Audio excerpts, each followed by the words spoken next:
Marcher, flâner. Un lundi matin de septembre dans la ville que j'ai fui. Les rues sont vides ou habitées d'individus qui ne sont pas vraiment eux-mêmes. C'est supportable. Travailleurs ou chercheurs d'emploi, ils portent des œillères, ne lèvent pas les yeux. Musique dans les oreilles ou faisant semblant de ne pas voir les autres. Une certaine solidarité de la solitude les habite. Marches déterminés ou zombifiés, ils hantent les lieux. Ils sont là mais ne voudraient pas y être. Y sont-ils vraiment? Je croise quelques retraités, bras dessus, bras dessous, qui sont dorénavant capables d'esquisser quelques sourires. Caouets flashy pour se sentir libres, ils sont encore esclaves des années de déformation personnelle. Je m'assois sur un banc, inhabité.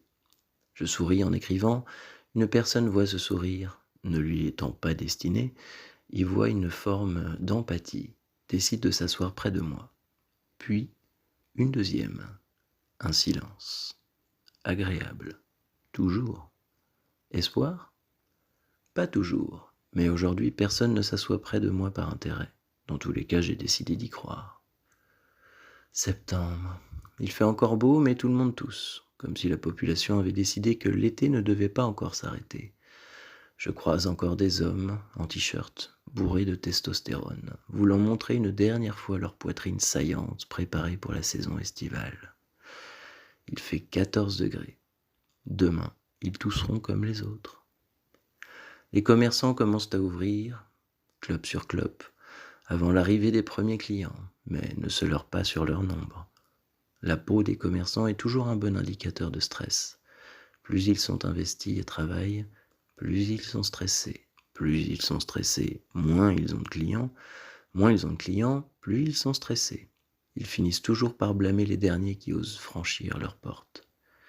Ils creusent leur tombe, clope après clope, en pensant un peu à leur retraite, sans commentaire. Chaque fois que je reviens dans cette ville, des commerces ont changé de propriétaire. 9 heures, place principale, République, comme dans toutes les villes sans imagination. Ce dont les gens manquent, justement. Le monde attire le monde? C'est juste l'endroit où ils peuvent être facilement transportés d'un endroit à l'autre.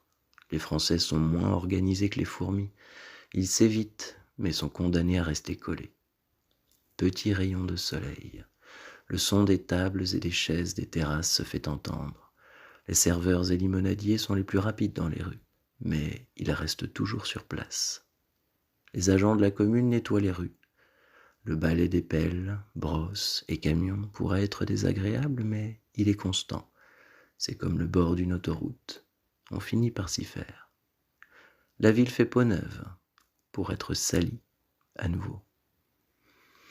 10 heures, des gens normaux commencent à s'inviter dans les rues, souriants, bruyants, soucieux de leur apparence. Ils sont beaux. Les Français les détestent. Noirs, arabes, slaves, méditerranéens, mes frères et sœurs. Sans eux, je serais parti. Pas encore aliénés par la vie sans profondeur qui règne ici-bas, ils ont beau être français, on leur a toujours fait comprendre qu'ils ne le sont pas vraiment. Si vous y prêtez vraiment attention, ce sont eux qui parlent le mieux le français. La bêtise de ceux qui se croient légitimes aura eu raison de la nationalité par le sang. Merci les fachos. Dans ce pays, moins on lit, plus on vote à droite. C'est partout pareil, j'imagine. Je sais que non, mais je tente de ne pas y penser. La nature des emplois que je devine autour de cette place me fait quitter les lieux. Trop de monde, pas assez d'humanité. Je prends la tangente pour une rue plus populaire. Les mères au foyer, poussettes en main, se dirigent vers les parcs. Les plus blasées et françaises d'entre elles ont déjà une bière à la main. Les tramways commencent à déverser des gens souriants dans les rues. Étudiants, en quête d'un peu d'évasion entre deux cours, ils croient encore en un avenir différent de leurs parents, ne comprennent pas encore l'expression détermination sociale. Je les envie. Ils achètent en fripe les vêtements dont leurs parents se sont débarrassés pour se démarquer de la génération qui a tout foutu en l'air. On se retrouve avec des vieilles au cul flasque dans des pantalons moulants et de jeunes fessiers en posture de salutation au soleil dans des 501 délavés. Ce n'est pas pour me déplaire. 11 heures, les claquettes chaussettes sont sorties. Pas d'emploi, pas de motivation, plus d'envie, plus de honte, la décadence. Ils ne sont même pas propres. Les faux bobos fraîchement coiffés sur leur trottinette électrique slalom pour les éviter. Je me décide à rentrer dans le seul magasin que j'affectionne dans cette ville, pour combler un faux manque stylistique. On y achète du neuf, dégriffé, pour moins cher que les fripes. Encore faut-il avoir du temps pour fouiller et ne pas être allergique à la poussière. Après 40 minutes à se faire bousculer par des abrutis sans personnalité qui observent ce que je regarde et touche, tant ils ont confiance en leur propre goût, je me rends aux cabines d'essayage en me disant qu'au moins je ne suis pas poursuivi de manière oppressante par un vigile. Je suis un homme blanc. L'homme qui s'occupe de la sécurité est de toute façon bien trop occupé sur son téléphone pour me demander de vérifier mon sac. La chemise jaune moutarde est vraiment cool et peu chère, mais mes épaules ne sont pas de cet avis. Je sors donc avec un hoodie noir avec une citation de Martin Luther King pour 11,99 € et un pantalon carotte à 9 €. Rien d'original, mais ça va avec tout. Je sors vers midi. Les rues se sont légèrement remplies. Ceux qui ont les moyens s'installent en terrasse pour profiter des derniers rayons avant que l'automne n'arrive, quand d'autres font la queue pour des sandwichs misérables à prix d'or. Je décide de me balader dans la vieille ville, au moins c'est beau, et en septembre on y croise encore quelques touristes retraités anglais. Les pavés et l'étroitesse des ruelles à taille humaine ont quelque chose de rassurant. Au hasard de ce labyrinthe dans lequel j'ai habité, je passe devant le studio d'un copain photographe.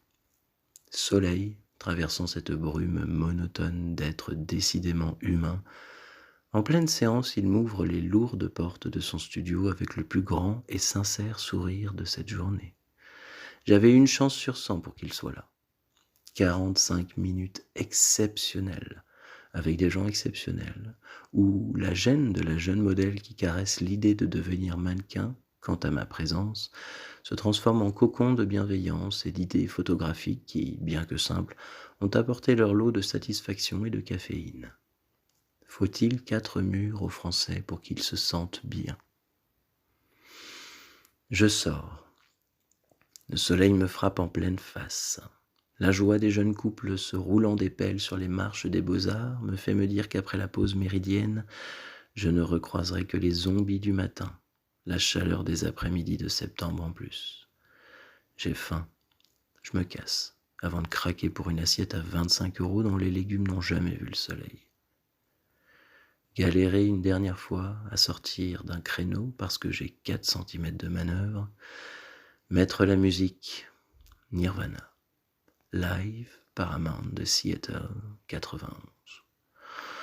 Sortir, enfin, j'ai ma dose. Arriver chez moi, voir des chevaux, des vaches, saluer mon voisin de loin qui tond sa pelouse, cueillir quelques tomates encore chaudes, pousser ma porte, sentir l'odeur de l'amour et du poulet grillé entre 4 murs.